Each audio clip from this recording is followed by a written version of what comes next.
Breaking news, the federal election interference case against Donald Trump is now postponed indefinitely. But it's certainly a good day for him. This is good news for him. We saw it disappear from the public calendar of the D.C. federal courthouse about a week ago, and it did not reappear. Did Donald Trump get exactly what he wanted? We knew it was going to be postponed, right? I mean, that was understandable at this point because we hadn't gotten the ruling. But nonetheless, indefinitely does sort of have a heavy weight to it. As of yesterday, Trump's March 4th trial date for his role in the 2020 election interference case has been dropped from the public calendar of the federal court in Washington. This is the sort of thing his lawyers love because they keep wanting to push everything down the road. Why is this delay so significant, though? That it disappeared from the trial calendar is an indication the court is prepared for the possibility it could slide well into 2024. And then, Megan Amory, a different complication. The closer you get to Election Day, the less inclined the Department of Justice historically has been to go forward with a criminal trial of somebody who's on the ballot.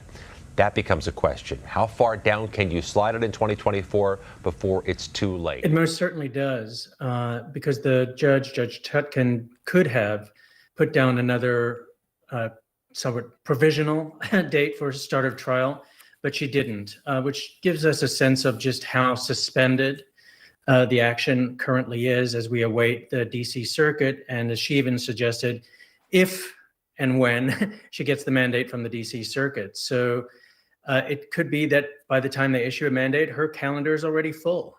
So it really is just going to be waiting to see when that trial could start and if it could even start in the spring or the summer at all. This will likely go to the Supreme Court, and their decision is likely to have bearing on a number of these cases. So what do you expect in terms of timing, and do you think it's going to be delayed, and for how long? Well, let's not be twisted on why we have a timing issue. There really isn't a timing issue. The only issue is the one that the Democrats have created because they're concerned about losing in 2024. So they've created this epic proportion of rush. It's a consistent rush. It's putting pressure on the Supreme Court. It's putting pressure on these circuit courts to rush to decisions because they create a sense of urgency that frankly does not exist but for the fact that they are losing in the polls. So we are looking at this hectic rush. However, if you look at the decision with Jack Smith in the Supreme Court recently, they are calling them out on it.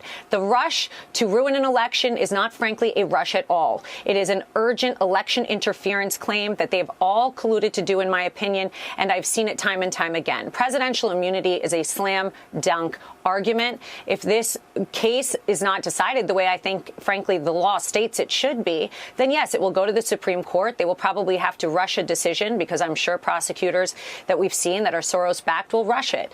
It's unfair, frankly, to the Supreme Court that they're being put in this position, but the law is very clear, and I think it's an easy decision to make.